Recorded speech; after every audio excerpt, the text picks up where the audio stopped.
Alright pals, now I know I'm late to the party, but the 2.0 dev stream for Honkai Star will released on Friday, bringing with it a host of new changes to the game. They've also released the dev notes online, so today I'll be perusing through the dev notes, going over the new changes and giving my honest thoughts. Now, spoiler alert, I am really hyped for this update. Now, to start off, the biggest addition to 2.0, aside from Black Swan's, is Penacony, described as a land of dreams, starting the Reverie, once a prison renovated into a sprawling metropolis. Now, I'll be honest here, I actually haven't experienced the story fully. I'm normally the type of person who skips the story to get to the combat and testing the characters, seeing like what synergies work well, that sort of thing. But Penacony has sparked a new urge to actually go back and experience it again. So if you're interested, I will actually be streaming over at twitch.tv/Camzy every day at 7 PM GMT. So if you're interested, you can come and say hi, give me your thoughts on the newest update, that sort of thing. So anyway, following the dev notes, we will of course have the new main story with the promise of a longer story spanning across 3 patches now. Normally this wouldn't bother me, however, now that I'm playing more Honkai, the more I'm invested in the characters. So I do actually have the interest now to go back and learn about the characters and doing their companion quests, the overall story. So the lack of story never used to bother me, so seeing that they're now extending the story to like 3 patches rather than the usual 2, it's quite exciting now, considering my new perspective. So we'll also be getting like the usual companion quests to release the day of the new banners, so nothing much more to say about that. But now Penacony itself, oh my god, going by the dev stream, we're actually in for like a real treat. This world looks outstanding. The production quality of the world building is a credit to the devs. They've absolutely smashed it. A few areas we were shown were the Golden Hour, which going off the clip seems to be the main strip, like the kind of Las Vegas design. It also gives me kind of like Fallout New Vegas / Bioshock type of design. So it looks absolutely outstanding. We also get like the aforementioned Reverie, the hotel. The story revolving around it looks insane. You know, once you check into the hotel and head to bed, you wake up in the dream world, and I think this is like where you really get to see like the devs' world building like shine. You'll get to explore the dreamscape world, which like I said, gives the devs like the ability to create like mind-bending dream-like alterations of the reality. Giving reason to the name of the planet of festivities. The world itself, interesting. The story, once I've actually caught up and realised what's going on, I'm sure is going to be like really hype. Now, here's where I'm most excited. We get shown obviously the confirmation of the new characters. First off, we have Black Swan, a character that I'm really hyped for, considering I now have Kafka and Ruan-Mei. Allows me to make like the best mummy team. So Black Swan, as we know, is a wind nihility unit. So that means if you don't know, she fits into like a certain niche of playstyle. Allows her kit to apply a new type of dot damage called Arcana. Now, anyone who has looked at least shouldn't be really surprised by this. perfect synergy with Kafka, as Kafka allows like nihility units or like dot damage characters to really shine. But the good thing is, as like Star Rail follows this sort of like trend where like characters can be good on their own, so if you don't have Kafka, then you're absolutely fine, and you should have no worries about having her perform probably not as well, but on her own she'll perform absolutely fine. Now, moving on to phase 1 of the warp, we can see that we actually have a new 4-star character, Misha, who has like a bellboy design. They're an ice unit following the path of destruction. Now, I'll be honest, my feelings on this unit are pretty mixed. We just got Jinglu, who is like a limited 5-star character that performs the same role, so I'm really confused as to why they were an ice destruction unit, but now the 2 other characters we get, oh yes, so first we get Ting Yun, one of like the best amplifiers in the game, so being able to get extra copies of her will allow our kit to excel, especially E4 and the E6. Her E4 grants a 20% damage buff upon benediction application, and her E6 allows for 10 more energy restoration on her ult, so it allows her to further accelerate ultimate usage on damage on like your hyper carry users, or if you are lacking survivability, you could use it for say accelerating healing, so like someone like Lynx. So yeah, pretty solid unit. Now we also get Gunaifen, who I personally don't have, so I will be trying to get a few copies of her. She's a pretty solid nihility unit that looks to synergize pretty well with Black Swan, so then you now have someone who can synergize with her. If you don't have Black Swan, she can also be pretty good with like other nihility units like you can look on Sampo. Now, moving on, we do get the rerun of like Mbibberlini Dan Hung, so if you're looking for like another sort of like hyper carry DPS, then Dan Hung will fill that role absolutely perfectly. Although he is very skill point heavy, so you want to sort of build a team that doesn't really use a lot of skill points, so like for sustain you might use healers like Luocha, that kind of thing. Unless you do actually have the Jades to pull for phase 2 of the banner, where we'll get Sparkle, who fits that enhancing role for Dan Hung very well, as it will extend your skill point cap to 7, and it looks like her ult and her skill will actually return skill points, so for characters like Mbibber Lene, like I said, or even Chingcha, or as like I know Vulcan likes to call him QQ, so we'll stick with that as it's easier to pronounce. I don't want to butcher it any more than I already did. So yeah, allowing Dan Hung and QQ to like just be as skill point hungry as they were meant to be is like a very good addition. Now, we also get the rerun of Jingyuan. Admittedly, aside from the memes, he is a bit of a whelming character, but he has aged quite well, especially with the addition of like Pure Fiction and the Grand Duke set. He's getting slowly buffed, although you can just run units like Herta, Himiko, and like QQ. They all sort of fill that role better at the moment, but I hope he does get a few buffs along the 2.0 to like the 3.0 life cycle.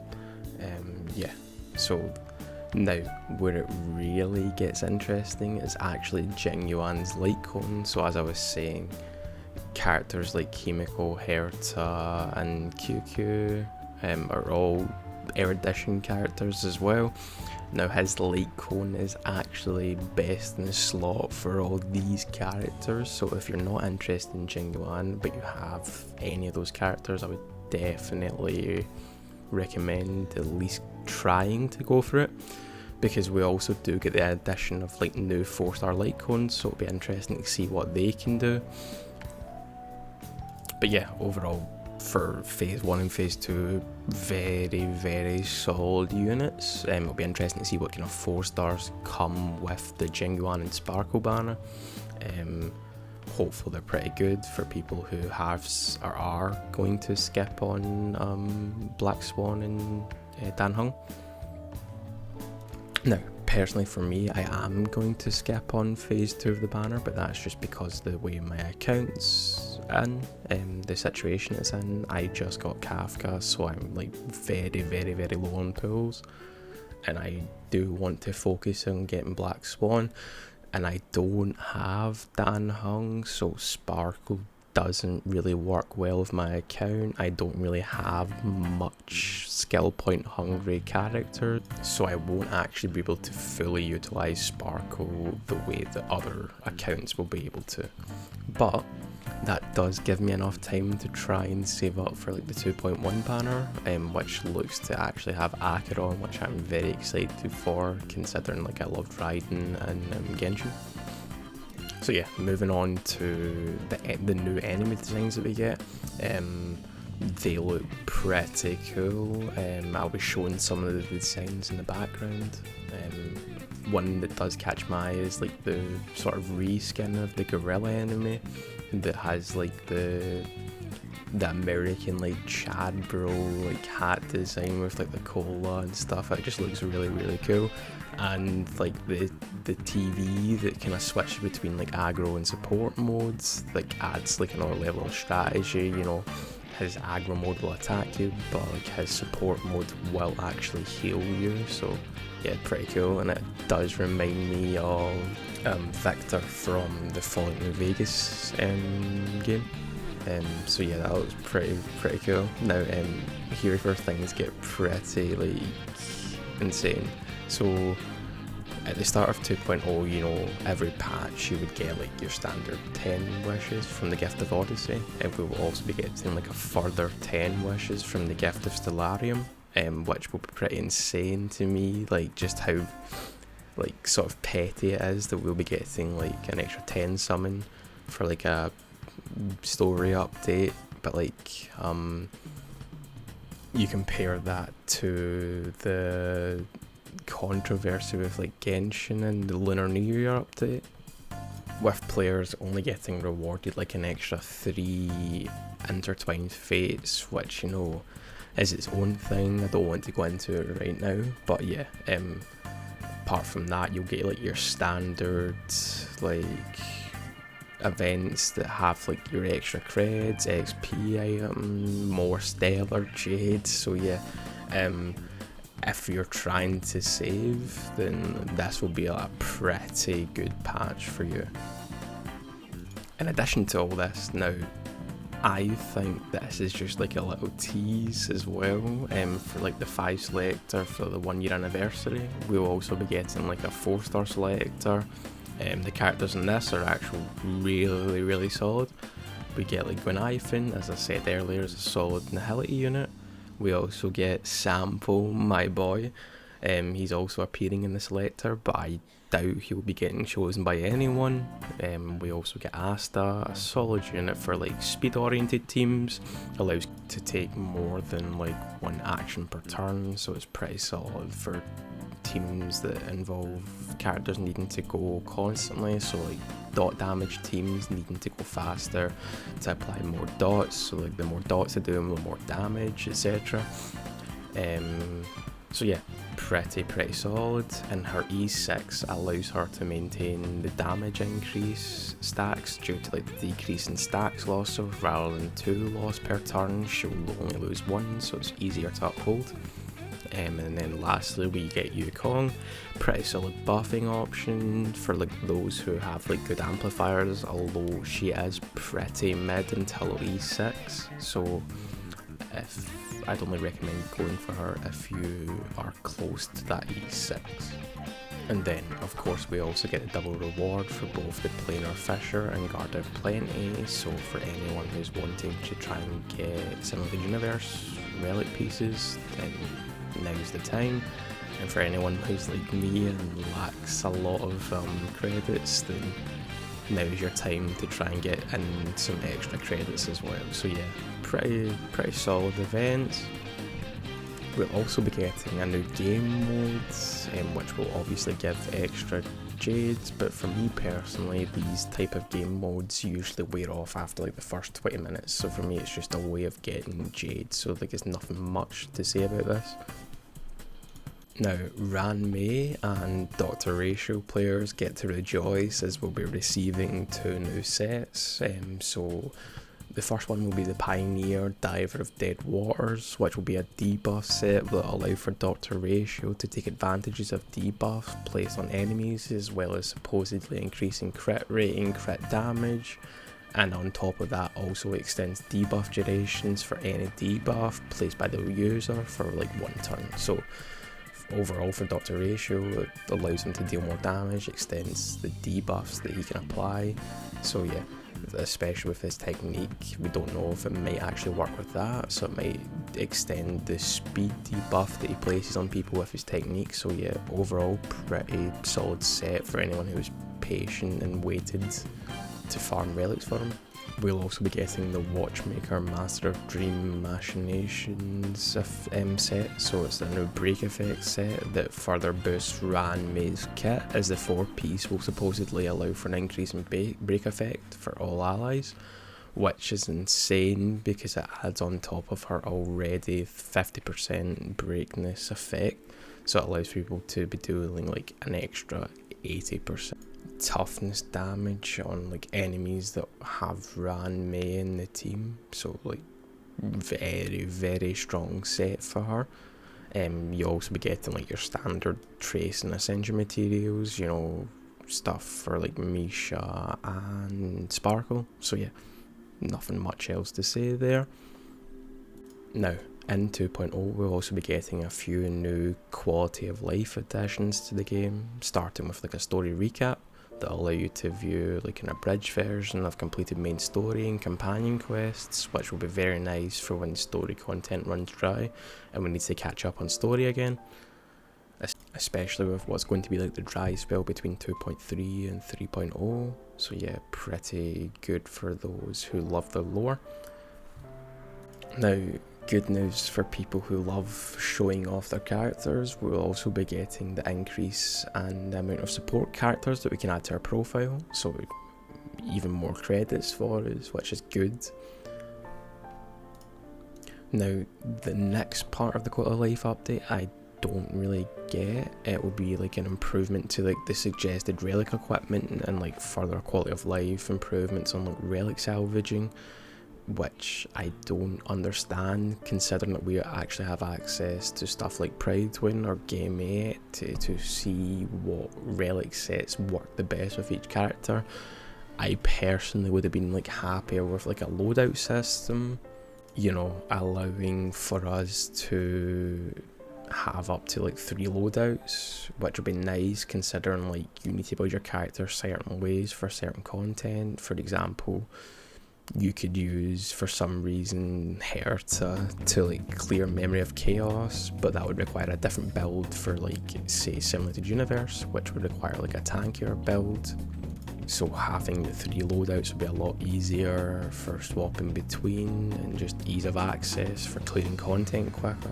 But aside from that, overall I'm pretty happy with the update, aside from like the sort of scummy predatory addition of like adding Dan Hung right before Sparkle for like free-to-play players. It's kind of like a blow, as like although they would be able to stand on their own, like Sparkle was sort of introduced to buff characters like Dan Hung, so it's kind of a shame to see that they're, you know, doing the standard gacha practice.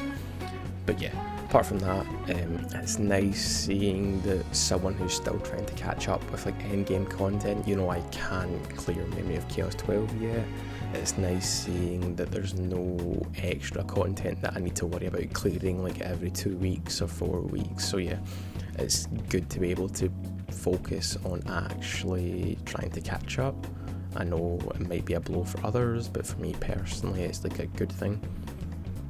But yeah, I hope you've enjoyed today's video, and thank you for taking the time to view like my very first like long form commentary video. I have some more exciting videos planned for the channel and look forward to the start of it. So if you did like this, then please like and subscribe and leave a comment below on what excites you the most about 2.0 and like who you're wanting to actually summon on. It'll be interesting to read. So yeah, I'd like to like also like finally plug my Twitch again. So yeah, like I said, I'll be streaming every day from 7 PM GMT, where like I'll be reacting like latest gacha news and providing Star Rail gameplay, you know, trying to catch up with the story again. So yeah, if you get a second monitor, it's like perfect content for that. So yeah, I hope you all have a lovely day wherever you are, and make sure to take care of yourselves, and goodbye.